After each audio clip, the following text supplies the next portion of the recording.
Ta tandem ima dolgo brado, ne? Ja, kako bi opisali tandem, ne vem, Batman in Robin. Nekako smo se našli na Dnevniku in pač ugotovili, da bi bilo pametno skupaj s kolegom Tomažem Modicem, da to nadaljujemo, ne, ker dejansko zelo težko je danes kot posamezni novinar delovati in sploh neke večje zgodbe razgajati. Pri svojem delu najraje analizirava preplet političnih in gospodarskih tem, ne, ker v bistvu to najbolj tudi determinira naša življenja. Prehajamo v zelo nenavadno oziroma po moji oceni kar nevarno obdobje, ki se dogaja v Evropi, svetu in se preslikava tudi v Sloveniji. Radi imamo bralce, radi jim razgaljamo stvari, radi jim postavljamo stvari v kontekst. Slovenija je še vedno tranzicijska družba, še vedno ni parlamentarna demokracija nekako zrelega zahodnega tipa. V Sloveniji je še vedno preveč deviantnosti, tako na področju gospodarstva, politike, kot na tem vmesnem prostoru, pač za katere je dobro, da vemo, da obstajajo.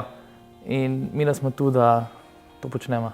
Čeprav je slišati že kot floskula, ampak največje ali pa glavno vodilo pri najnem delu je javnost mora vedeti, ne.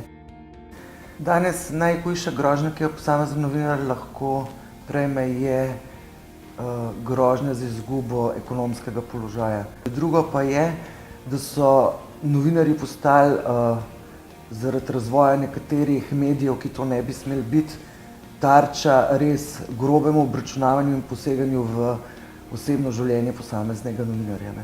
Jaz sem zelo počaščena in se zahvaljujem društvu za to nagrado.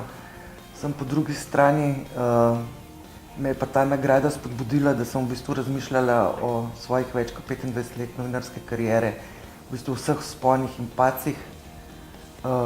Vmes sem že celo obupala zaradi razmer v novinarstvu, ki se dogajajo, ampak zlasti njemu se zahvaljujem, da sem danes še zmeraj v tem poklicu. Gre za neko priznanje, da vendarle sledimo neki, v narekovaju povedano, špuri, ki je pravilna